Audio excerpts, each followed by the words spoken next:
Hello everyone, welcome to digital literacy. आज का यह वीडियो जो है ये क्लास 10 के बच्चों के लिए है। आईटी टर्म 2 का सैम्पल पेपर अपलोड कर दिया गया है। क्या क्या इस सैम्पल पेपर की खासियत है मैं आपको एक बार दिखाती हूँ। आइए देखते हैं। सबसे पहले गूगल में जाकर cbsc.gov.in की साइट को खोल लेना है और यहाँ से शैक्षणिक वेबसाइट जो है एकेडमिक वाला academic.nic.in इस वाले पेज को ओपन करके यहाँ पे सैम्पल पेपर है। हालांकि यहाँ स्किल एजुकेशन में भी आपको मिल जाएगा। इस जगह पर आकर सैम्पल पेपर में आकर यहाँ देखिए क्लास 10 टर्म 2 और क्लास 12 टर्म 2 दोनों ही क्लास के टर्म 2 के सैम्पल पेपर अपलोड किए गए हैं। ठीक है, क्लास 9 के टर्म 2 का सैम्पल पेपर और 11 के टर्म 2 का सैम्पल पेपर इस बार नहीं आया है। यहाँ पे अगर क्लास 10 टर्म 2 की बात करें तो हम लोग बात करेंगे आईटी के बारे में। सबसे पहले आईटी का जो चैप्टर्स का डिवीज़न था ये आपको पहले भी मालूम था कि यहाँ पर हमें 2 चैप्टर पढ़ने थे एम्प्लॉयबिलिटी स्किल से 5 मार्क्स के लिए, एंटरप्रेन्योरियल स्किल और ग्रीन स्किल से। यहाँ पर वेरी शॉर्ट क्वेश्चन जो 1 मार्क्स का होगा वो 2 होगा एंटरप्रेन्योरियल स्किल से, और ग्रीन स्किल से भी 2 प्रश्न होंगे, यानी कुल मिलाकर प्रश्नों की संख्या होगी 4। ठीक है, और आपको किन्हीं 3 प्रश्नों के उत्तर देने होंगे। इसी तरीके से लॉन्ग क्वेश्चंस यहाँ नहीं होगा, लेकिन शॉर्ट क्वेश्चंस में 2 मार्क्स का दोनों ही चैप्टर से एक एक प्रश्न होगा। ठीक है, और लेकिन आपको किन्हीं एक प्रश्न के ही उत्तर देने हैं। ठीक है, तो कुल मिलाकर प्रश्नों की संख्या हो गई 6 और आपको जो जवाब देने हैं वो देने हैं सिर्फ 4 प्रश्नों के। ठीक है, तो 3 प्रश्न 1-1 मार्क्स के लिए 3 और यहाँ पर 1-2 मार्क्स का, तो कुल मिलाकर 5 मार्क्स के लिए एम्प्लॉयबिलिटी स्किल्स है। ठीक है, अब अगर बात करें बाकी के 2 चैप्टर जो हमारे बच जाते हैं DBMS और वेब एप्लीकेशन एंड सिक्योरिटी, तो यहाँ पर 1 नंबर का 3 प्रश्न है और वेब एप्लीकेशन एंड सिक्योरिटी से भी 1 मार्क्स का 3 प्रश्न है, यानी दोनों से ही 3-3 प्रश्न पूछे जाएंगे। ठीक है, यानी 1 मार्क्स की कुल प्रश्नों की संख्या होगी 6 और आपको किन्हीं 4 प्रश्नों के उत्तर देने होंगे। इसी तरीके से बात करें अगर 2 मार्क्स के प्रश्नों की, तो दोनों ही चैप्टर से, दोनों ही यूनिट से एक्चुअली 3-3 प्रश्न होंगे, यानी कुल मिलाकर 6 और आपको किन्हीं 4 प्रश्नों के उत्तर देना होगा। लेकिन अगर हम लॉन्ग क्वेश्चंस की बात करें तो लॉन्ग क्वेश्चन में यहाँ पर देखिए जो नंबर ऑफ क्वेश्चन होगा वो होगा 1 4 मार्क्स का DBMS से और 1 4 मार्क्स का वेब एप्लीकेशन एंड सिक्योरिटी से। ठीक है, तो कुल मिलाकर यहाँ पर प्रश्नों की संख्या हो गई 3, जिसमें किन्हीं 2 प्रश्नों के उत्तर देने होंगे।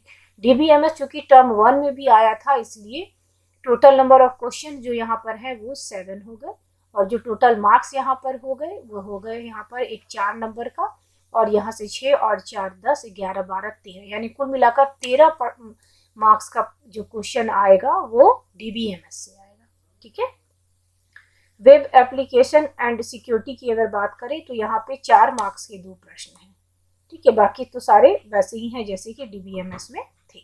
ठीक है, यानी अगर हम लोग यहाँ बोले तो 1 मार्क्स यानी 1 मार्क्स का 3 प्रश्न यानी 3 मार्क्स, 2 मार्क्स के 3 प्रश्न यानी 6 मार्क्स, तो 6 और 3 9 और 8, यानी कुल मिलाकर 17 नंबर के लिए आपके पास वेब एप्लीकेशन एंड सिक्योरिटी से क्वेश्चन आएंगे। ठीक है, कुल मिलाकर प्रश्नों की संख्या होगी 15, आपको किन्हीं 10 प्रश्नों के उत्तर देने होंगे। ठीक है, तो 1 नंबर वाले में आपके पास 2 ऑप्शनल क्वेश्चन है, 2 नंबर वाले में भी आपके पास 2 ऑप्शनल क्वेश्चन है, लेकिन 4 नंबर वाले में आपके पास सिर्फ 1 क्वेश्चन है ऑप्शनल। ठीक है, और सब मिलाकर अगर प्रश्नों को जोड़ा जाए, मार्क्सों को जोड़ दिया जाए तो 20 मार्क्स हैं सब्जेक्ट स्पेसिफिक से और 5 नंबर है आपका एम्प्लॉयबिलिटी स्किल से। अब एक बार प्रश्नों को देखते हैं, तो यहाँ पर सारे इंस्ट्रक्शंस दिए गए हैं। This question paper is divided into 3 sections A, B and C. Section A is of 5 marks and has 6 question on employability skills. ठीक है, यानी पहला जो आपका सेक्शन A है इसमें कुल मिलाकर प्रश्नों की संख्या 6 है, किन्हीं 5 के प्रश्न के उत्तर देने हैं। तो ये जो प्रश्न है ये लिखने वाला है, ये MCQ टाइप का क्वेश्चन नहीं है। Give any one quality of a successful entrepreneur. Name the term used for a false belief or opinion about something. Okay, तो कोई भी एक क्वालिटी में आप कोई भी क्वालिटी दे सकते हैं, हार्ड वर्कर है, पेशेंट है, इनोवेटिव है, कुछ भी। और एक टर्म जो किसी फॉल्स बिलीफ के लिए यूज होता है उसे हम मीथ कहते हैं। तो एंड गिव वन प्रैक्टिस और sustainable process that is being used to help preserve the environment. कोई भी एक प्रैक्टिस या सस्टेनेबल प्रोसेस आपको बताना है जो कि इन्वायरमेंट को प्रिजर्व करने में मदद करता है। आपको यहाँ पर एक एग्जाम्पल देना है चौथा नंबर वाले प्रश्न में। Give an example of large scale production of solar power. ठीक है, इस तरीके से अगर आप देखें तो इन चार में से आप किन्हीं एक प्रश्न को छोड़ सकते हैं। ठीक है, तो आप किन्हीं भी एक प्रश्न को छोड़कर आप काम कर सकते हैं। ठीक है, यहाँ पर जो आपको आंसर लिखना होगा वो एक वर्ड में भी आप लिख सकते हैं अथवा एक सेंटेंस में भी आप लिख सकते हैं। ठीक है, इसके बाद क्वेश्चन नंबर 1 का उत्तर तो आप बता ही चुके, हम लोग चर्चा कर चुके हम लोग 2 नंबर का भी। क्वेश्चन नंबर 3 जो है वहां पर कोई भी एक ऐसा आपको प्रैक्टिस बताना है जो कि सस्टेनेबल प्रोसेस जो कि यूज्ड होता है प्रिजर्व करने के लिए इन्वायरमेंट को। तो आप यहाँ पर कुछ भी लिख सकते हैं, जैसे हम लोग ऑर्गेनिक फार्मिंग की बात करते हैं या हम लोग रिसाइकल रीयूज की बात करते हैं। ठीक है, जिससे कि हमारा इन्वायरमेंट प्रिजर्व होता है। बात example of large scale solar power Gujarat में यूज हो रहा है। गुजरात सोलर पार्क, नाम मुझे याद नहीं आ रहा है, बट वहाँ पे एक बहुत लार्ज स्केल में सोलर पावर का वहाँ पर प्रोडक्शन हो रहा है। इसके बाद है क्वेश्चन नंबर 5, किन्हीं 2 फंक्शंस को बताना है एंटरप्रेन्योर की। तो बहुत सारे फंक्शन हैं, they never give up, they can take decision, they can take a decision and make it right, and they managing the business. So many functions आप यहाँ पर बता सकते हैं। Reduce inequalities is one of the sustainable development goals set by the UN. Give any 2 ways to reduce inequalities. ठीक है, कोई भी 2 तरीका बताइए इनइक्वालिटीज को रिड्यूस करने का। ये तो हो गई बात एम्प्लॉयबिलिटी स्किल्स की। ठीक है, अभी नीचे आएंगे सेक्शन बी में। सेक्शन बी भी जो है इसको 2 भाग में बांटा गया है। पहले वाले जो सेक्शन है इसमें क्वेश्चन नंबर 7 से लेके क्वेश्चन नंबर 12 तक कुल मिलाकर यहाँ पे 6 प्रश्न पूछे गए हैं, और इन 6 प्रश्नों में आपको किन्हीं 4 प्रश्नों के उत्तर देने हैं, यानी आपके पास कोई 2 प्रश्न जो है वो ऑप्शनल है। ठीक है, name the device that converts digital signal to analog and can travel over phone line. तो मॉडेम इसका आंसर है, कोई भी जानते हैं। Dash key is an accessibility function which is designed for people who have vision impairment और cognitive disability. ठीक है, विजन इम्पेयरमेंट और कॉग्निटिव डिसेबिलिटी होने पर जो की यूज किया जाता है वो की होता है टॉगल की। ठीक है, इसके बाद है network in which certain computers have dedicated task client server providing service to the computer in the network are called client server network. ठीक है, mention any 2 integer data type of table field in database. तो integer data type में कुल मिलाकर हम लोग 5 integer data type पढ़ते हैं। एक पढ़ते हैं tiny integer, small integer, integer, numeric, big integer. ठीक है, तो आप किन्हीं भी 2 को यहाँ पर लिख सकते हैं। ठीक है, name the relationship in which 1 column of primary की table is associated with all column of the associated table and vice versa. तो यहाँ पे रिलेशनशिप होती है 1 to many रिलेशनशिप या many to 1 रिलेशनशिप। ठीक है, क्वेश्चन नंबर 12 है, आपको रिपोर्ट के बारे में लिखना है। Define report of a database. तो रिपोर्ट जो होता है ये आमतौर पे एक समराइज्ड फॉर्म होता है जिसे हम लोग प्रिंट कर सकते हैं अपने हिसाब से और जिसे हम लोग यूज कर सकते हैं। तो उसी तरीके से डेफिनेशन इसका लिख लेना है। अब बात करेंगे दूसरे खंड की, यानी क्वेश्चन नंबर 13 से लेके 18 तक की। इन 6 प्रश्नों से भी आपको 4 प्रश्नों के उत्तर देने हैं और ये सब 2-2 मार्क्स के हैं। List any 4 advantages associated with networking. Networking का 5 मैंने नेटवर्किंग पे एक वीडियो भी बनाया था, मैंने आपको वहां भी बताया था कि नेटवर्किंग के मूलतः बहुत सारे हैं, बट 5 आपकी बुक में दिए हैं। Data sharing, file transfer, hardware sharing, internet access sharing and usage of network based application. ठीक है, वायर्ड और वायरलेस में अंतर बताइए, दोनों का एक एक एग्जांपल दीजिए। वीडियोस नेटवर्किंग के ऊपर में डिटेल्ड में वीडियो है और वेब एप्लीकेशन के हर एक टॉपिक के ऊपर मैं वीडियो बना रही हूँ, इसलिए आप जब अपनी क्लास 10 IT for U2 की तैयारी कर रहे हैं तो आप काइंडली उन वीडियोस को जरूर देखिए। बात हो गई वायर्ड और वायरलेस कनेक्शन की। तो वायर्ड कनेक्शन में जब हम लोग सेटअप करते हैं केबल्स का, connection between 2 device with the help of cables wired होता है, और वायर्ड में हमारा DSL है, डायल अप है, केबल इंटरनेट एक्सेस है, 3 ही आपके बुक में दिया हुआ है। और वायरलेस में जब कनेक्शंस विदाउट वायर होता है, ठीक है, तो जो विदाउट यूज ऑफ वायर होगा तो वो एनालॉग सिग्नल पे होगा, वॉइस पे हो सकता है। वायरलेस का एग्जांपल भी 3 आपकी बुक में दिया हुआ है, 3G, वाईफाई, वाई मैक्स। इसके बाद बात करेंगे नेक्स्ट क्वेश्चन की, question number 15। What do you understand by ISP with respect to web application? ISP क्या है वेब एप्लीकेशन के लिए? Name any two connection type that home user use.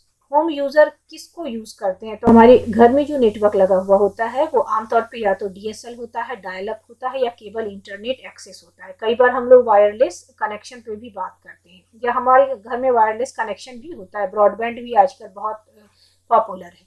ISP का मतलब होता है इंटरनेट सर्विस प्रोवाइडर, एक ऐसा टेलीकम्युनिकेशन कंपनी जो आपको इंटरनेट की फैसिलिटी प्रोवाइड करती है, ठीक है। इसके बाद है 1 मार्क्स फॉर डेफिनेशन। अच्छा क्वेश्चन है, how entry required and default value property of a table field in the database are different from each other. देखिए, एंट्री रिक्वायर्ड का मतलब हो गया वो फील्ड नेसेसरी फील्ड है, राइट, यानी आपको उसको भरना ही है, उसके बिना भरे आप टेबल में आगे नहीं बढ़ सकते। और डिफॉल्ट वैल्यू जो आप कोई प्री वैल्यू असाइन करना चाहते हैं, ठीक है, जैसे अगर किसी स्कूल का कोई फॉर्म है तो वहां पे स्कूल का नाम कॉमन होता है, ठीक है, तो वो डिफॉल्ट वैल्यू में वो कॉमन वैल्यू होता है जो सारे फील्ड जो यूजर को भरना नहीं होता है वो खुद से ही सेट होता है, ठीक है।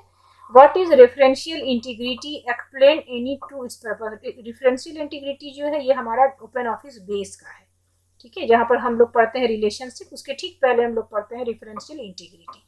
रेफरेंशियल इंटीग्रिटी जो होता है ये आमतौर पे मेंटेन करता है accuracy and consisting of data in a relationship, ठीक है। अगर हम लोग इसको डिफाइन करें तो ये ऐसे ही डिफाइन होगा, ठीक है। एक्सप्लेन इट्स टू पर्पस, इसका 2 पर्पस भी आपको यहाँ पे एक्सप्लेन करना है। तो पर्पस में आप एक्सप्लेन करेंगे कि जो रिकॉर्ड्स होता है, records can be added to the related table if there is no associated read available in the primary key table, ठीक है। दूसरा होगा कि the value can be modified in primary if the dependent records are present in associated। इस तरीके से इसका answer आप दे सकते हैं। Identify the column and data types of a table।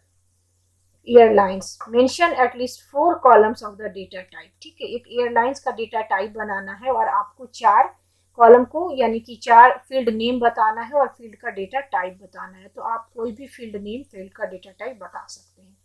सबसे पहले एक हमें सोचना होगा कि हम लोग इसकी क्या रखेंगे, प्राइमरी की वाला फील्ड, तो हम लोग फ्लाइट आईडी रख सकते हैं, ठीक है। फ्लाइट आईडी जो होगा वो न्यूमेरिक हो सकता है ताकि उसको प्राइमरी की बनाया जा सके। इसके बाद नेम ऑफ द फ्लाइट हो सकता है, नंबर ऑफ पैसेंजर्स हो सकता है, नेम ऑफ द एयरलाइंस हो सकता है, डिपार्चर टाइम हो सकता है, बुकिंग या ट्रैवल जो डिपार्चर एयरपोर्ट होगा या जहां पहुंचना है। इस तरीके से नाम देकर भी उसके हिसाब से आप डेटा टाइप डिफाइन कर सकते हैं, ठीक है। तो ये 2 मार्क्स का है, हाफ ऑफ मार्क्स मिलेंगे सारे प्रश्न के। अब बात करेंगे क्वेश्चन नंबर 19 एंड 20 एंड 21 की, ठीक है। तो यहाँ 19, 20, 21 में जो प्रश्न आपको है ये 4 मार्क्स का है। 3 में से आपको किन्हीं 2 प्रश्नों के उत्तर देने हैं। तो पहला जो है, Rahul and Amit are working on a school project assign to them by their teacher. They have, ये कॉम्पिटेंसी बेस्ड क्वेश्चन है, they have to send instant message. Instant message पे मैंने अभी कुछ दिन पहले ही एक वीडियो डाला है चैनल पे।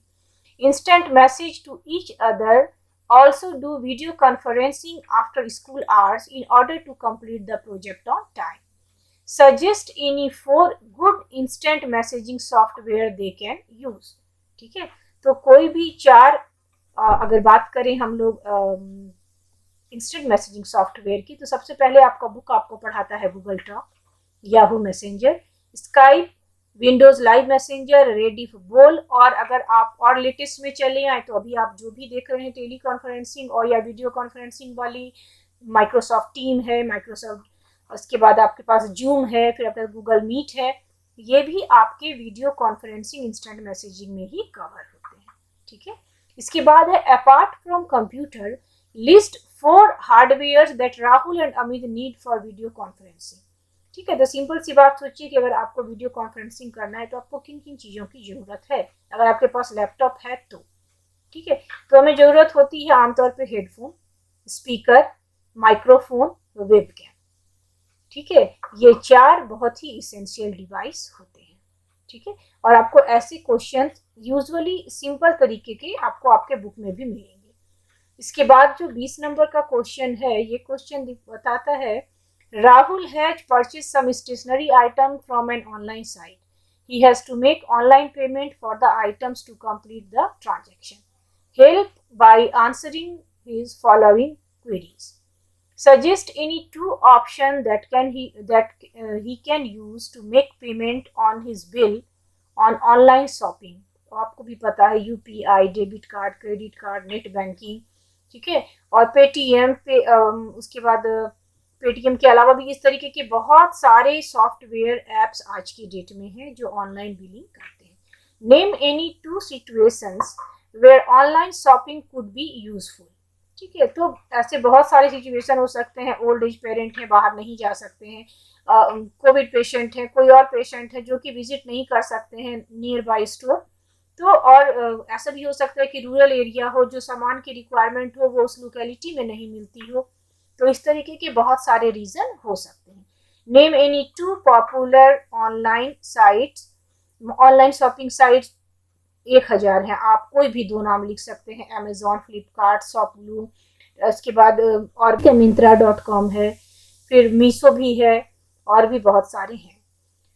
What is the full form of COD? COD का मतलब होता है कैश ऑन डिलीवरी, ठीक है। अभी ये जो प्रश्न है ये SQL का प्रश्न है। यहाँ पर एक टेबल दिया गया है और आपको यहाँ पर लिखना है to show all the information about IT teacher, ठीक है, अबाउट IT टीचर, और यहाँ पर तो IT लिखा ही नहीं गया है कहीं, तो यहाँ पे ये अबाउट IT टीचर नहीं होके अबाउट कंप्यूटर टीचर होगा, राइट, बिकॉज IT तो इन्होंने यहाँ पे कहीं डाला ही नहीं है, ठीक है। तो अगर कंप्यूटर डाला हुआ है तो कंप्यूटर के हिसाब से जो स्टेटमेंट लिखा जाएगा, क्योंकि सेलेक्ट ऑल है तो सेलेक्ट एस्ट्रिक, मतलब यहाँ पर एस्ट्रिक आएगा। Select asterisk from table name, तो टेबल का नाम हो जाएगा teachers, okay. Where subject equals to computer, आपको ध्यान ये देना है कि कंप्यूटर जो होगा, चूंकि कंप्यूटर वैल्यू है तो ये सिंगल कोट के अंदर होगा, और जो सब्जेक्ट होगा ये डबल कोट्स के अंदर लिखा जाएगा, ठीक है। और बाद में आपको टर्मिनेशन सिंबल लगाना है। इसके बाद है कि select to list the details of all teacher who is getting salary between 20,000 to 35,000, ठीक है। तो यहाँ पे सैलरी बोली जा रही है, तो select asterisk from teachers where salary is more than 20,000 and का salary is less than equal to 35,000, क्योंकि 20,000 और 35,000 को लेना है तो आपको इक्वल टू साइन भी यहाँ पर देना होगा। To display the subject of all the teachers whose age is more than 40 years, okay. Select to display the subject of all the teachers, so select subject from teacher where age is more than 40, age is more than 40, ठीक है। To display the list of names of all the teachers in alphabetical order, तो alphabetical order में करना है, तो यहाँ पे sorting का कमांड लगेगा, order by, ऑर्डर बाय क्या लगेगा, तो ऑर्डर बाय नेम लगेगा, तो जो पूरा स्टेटमेंट होगा वो होगा select asterisk from teacher order by name, ठीक है। इसके बाद यहाँ पर एक प्रश्न है जो विजुअली इंपेयर्ड लोगों के लिए है, ताकि अगर वो टेबल वाला प्रश्न नहीं सॉल्व करेंगे तो इसको करेंगे। और यहाँ पे 4 टॉपिक्स दिए गए हैं, what is data integrity, what is data inconsistency, what is composite primary key, और what is relationship with respect to DBMS। तो डेटा इंटीग्रिटी जो होती है ये एक बहुत इंपॉर्टेंट कंसेप्ट होता है DBMS का। इसका मतलब होता है कि जो डेटा है वो एक्यूरेट है और कंसिस्टेंस है किसमें, तो डेटाबेस में। डेटा इनकंसिस्टेंसी का मतलब होता है कि एक ही जो सेम डेटा है वो डिफरेंट फॉर्म में मल्टीपल टेबल्स पर है, ठीक है, जिसको कि विच कैन प्रोवाइड अनरिलायबल और मीनिंगलेस इंफॉर्मेशन, यानी एक ही नाम की बार बार रिपीटेशन, एक ही बच्चे के रोल नंबर का बार बार रिपीटेशन जो है वो डेटा इनकंसिस्टेंसी है, अगर हम लोग इसको समझें इस तरीके से। इसके बाद है कंपोजिट प्राइमरी की। कंपोजिट प्राइमरी की भी एक की होता है किसी टेबल का, जो कि कॉम्बिनेशन होता है 2 या 2 से अधिक कॉलम्स का, ओके। फ्रॉम अ प्राइमरी की फॉर अ टेबल। ठीक है, रिलेशनशिप किसे कहते हैं? रिलेशनशिप दो या दो से अधिक टेबल के बीच का कनेक्शन होता है, जहाँ पे हम लोग दो टेबल्स को रिलेट करते हैं। ठीक है, और हम लोग सेम डेटा को अलग अलग टेबल्स में नहीं डालते हैं। तीन तरीके की रिलेशनशिप होती है, इनफैक्ट चार तरीके की होती है, one to one, one to many to one and many to many relationship. ठीक है, सो सैम्पल पेपर बहुत आसान भी मैं नहीं कहूंगी कि बहुत आसान है, क्योंकि जिस तरीके से टर्म वन का सैम्पल पेपर आया था उस हिसाब से टर्म वन का पेपर हार्ड था। ठीक है, तो यहाँ पर टर्म टू का सैम्पल पेपर जो है ये आपको लाइन बाय लाइन पढ़ना होगा अपने बुक को। ठीक है, तो ही आप इसके कंसेप्ट को समझकर लिख पाएंगे। चैनल पे बने रहिए, क्योंकि हर एक टॉपिक के लिए मैंने वीडियो बनाया है। अगर आपको उनमें से किसी भी वीडियो में कोई प्रॉब्लम है तो आप कमेंट करके लिखिए और मुझे बताइए कि आपको इसमें आगे और क्या जानना है। आज के लिए इतना ही, थैंक यू।